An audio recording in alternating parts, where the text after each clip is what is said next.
നമ്മളിനി കാത്തിരിക്കുന്നത് ശുഭാംശുവിനെയാണ്. അദ്ദേഹം ആ പേടകത്തിനകത്തുണ്ട്. ആ പേടകത്തിന്റെ കവാടം തുറന്ന് പുഞ്ചിരിച്ച മുഖവുമായി അദ്ദേഹം നമ്മളെ കൈവീശി കാണിക്കും. നേരത്തെ സച്ചിൻ പറഞ്ഞതുപോലെ അതൊരു വിക്ടറി ചിഹ്നമാകാം, അല്ലെങ്കിൽ ഒരു കൈവീശലാകാം. പക്ഷേ കാണാൻ ഇന്ത്യ കാത്തിരിക്കുകയാണ് അദ്ദേഹത്തെ എന്നുള്ളതാണ് യാഥാർത്ഥ്യം. അദ്ദേഹത്തോടൊപ്പമുള്ള മറ്റു 3 പേർ, ഒന്ന് പെഗ്ഗി വിൽസൺ ആണ്, മറ്റൊന്ന് സ്ലാവേസ് ഒസ്നാൻസ്കി. അദ്ദേഹം ഒരു പർവ്വതാരോഹകൻ കൂടിയാണ്, പോളണ്ടിലെ പർവ്വതാരോഹകൻ കൂടിയാണ്. മറ്റൊന്ന് ടിബോർ കപ്പൂർ, അദ്ദേഹം ഹംഗറിയിൽ നിന്നുള്ള.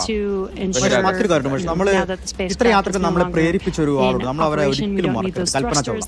തീർച്ചയായും കൽപ്പന ചൗള ഒരു നീറുന്ന ഓർമ്മയാണ്, ഒരു പൊള്ളുന്ന ഓർമ്മയാണ് നമ്മളെ സംബന്ധിച്ച്. 2023 പക്ഷെ എന്നാൽ പോലും എനിക്ക് തോന്നുന്നു ആ 2023 Welcome aboard the recovery ship. We are working to troubleshoot the forward link transition. Stand by for translation across the deck. I'll let you know when we're ready for that. Okay, copy.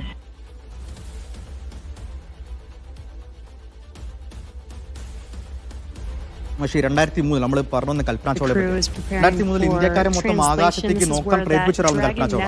തീർച്ചയായും രാകേഷ് ശർമ്മ പോയി വരുന്ന സമയത്ത് ഇപ്പോഴുള്ള തലമുറയിൽപ്പെട്ട അത്ര ആളുകൾ ഇല്ലല്ലോ. ഇപ്പൊ ഞാൻ നേരത്തെ അതാ പറഞ്ഞത്. കാരണം ഡോക്കിംഗ് എന്താണ്, അൺഡോക്കിംഗ് എന്താണ്, സ്പ്ലാഷ് ഡൗൺ എന്താണ്, ഡിയോർബിറ്റ് എൻട്രി എന്താണ് എന്ന് നമ്മളെ പഠിക്കാൻ പ്രേരിപ്പിക്കുന്ന ഒരു യാത്ര കൂടിയാണ് ഈ പറയുന്ന സഞ്ചാരികളുടേതൊക്കെ എന്നുള്ളതാണ്. കൽപ്പന ചൗള അന്ന് കാണിച്ച കേരള ബന്ധം കൂടിയുണ്ട്.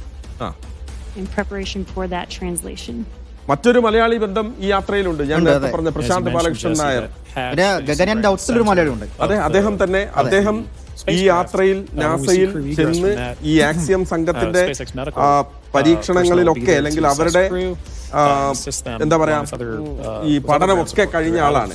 ഏതാണ് ശുഭാംശുവിന് പോകാൻ പറ്റിയില്ലായിരുന്നെങ്കിൽ ആ യാത്രയിൽ പോകുമായിരുന്നത് പ്രശാന്ത് ബാലകൃഷ്ണൻ നായരാണ്.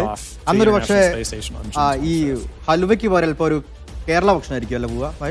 തീർച്ചയായും നമുക്ക് നോക്കാം എന്താകും എന്നുള്ളത്. എന്തായാലും ഇനി എന്തൊക്കെ എന്നുള്ളതാണ്. കാരണം ഇനി അങ്ങോട്ട് അനന്തമായ സാധ്യതകൾ നമുക്ക് മുന്നിൽ ഇങ്ങനെ തുറന്നു കിടക്കുകയാണ്. കാരണം ശുഭാംശുവും പ്രശാന്ത് ബാലകൃഷ്ണൻ നായരും ഒക്കെ നമുക്ക് തരുന്ന ധൈര്യം അത് തന്നെയാണ്. കൂടുതൽ ആളുകൾ ഈ രംഗത്തേക്ക് കടന്നു വരും എന്നുള്ള കാര്യത്തിൽ ഒരു സംശയവും വേണ്ട. പക്ഷെ അന്ന് കൽപ്പന ചൗള ആ കോളേജിൽ ഡിഗ്രി എടുക്കുന്ന ആദ്യത്തെ വനിതയായിരുന്നു ഈ വിഷയത്തിൽ. പക്ഷെ ഇന്ന് നോക്കൂ, ഇന്ന് കാലം മാറിയില്ലേ. എത്രത്തോളം പേര് നമ്മള് ഈ ബഹിരാകാശ യാത്രയെ പറ്റിയും ഇതിനെ പറ്റിയൊക്കെ പഠിക്കാൻ പോകുന്നു.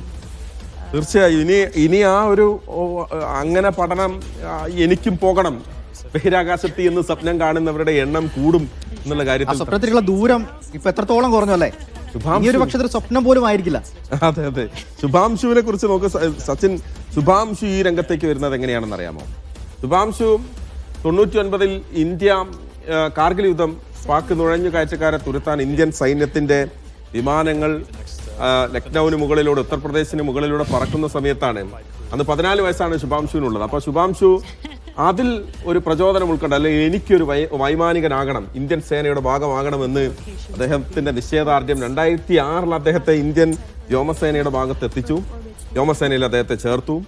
ഇന്ത്യയുടെ ഫൈറ്റർ ജെറ്റുകൾ ഓരോന്നും, ഡോണിയർ ആണെങ്കിലും, മിഗ് ആണെങ്കിലും, സുഖോയി ആണെങ്കിലും, ജാഗ്വാർ ആണെങ്കിലും, ഏതൊക്കെ ഫ്ലൈറ്റ് നമുക്കുണ്ടോ അതെല്ലാം അദ്ദേഹത്തിന് അത് പറത്താൻ സാധിച്ചു. 2000 മണിക്കൂറിലധികം സമയം യുദ്ധവിമാനങ്ങൾ പറത്തിയ ഒരു കരുത്തുകൂടി ഉണ്ട് അദ്ദേഹത്തിന്. അപ്പോൾ ആകാശവുമായിട്ട് ശുഭാംശുക്കുള്ളിക്ക് പുതിയ ബന്ധമല്ല അല്ലേ? അല്ലല്ല, ശുഭാംശു ഇത്ര ധൈര്യത്തിൽ, ശുഭാംശു എന്ത് അനായാസമായാണ് അദ്ദേഹത്തിന്റെ കോൺഫിഡൻസ്. ഒരു വൈമാനികനാണ്, ഇപ്പൊ അദ്ദേഹം ഒരു ഗഗനാചാരി കൂടിയാണ്. അതാണ്. മാത്രമല്ല പുഞ്ചിരിച്ചിട്ടല്ലാതെ അദ്ദേഹത്തിന്റെ മുഖം നമ്മൾ കണ്ടിട്ടില്ല എന്നല്ല. ഈ വളരെ പോസിറ്റീവാണ് എന്ന് മാത്രമല്ല, ആ സംഘത്തിൽ വളരെ എനർജിയോടുകൂടി അദ്ദേഹം സംസാരിക്കുന്നു. ഓരോ തവണയും അദ്ദേഹത്തിനെ നമ്മൾ കേൾക്കുമ്പോൾ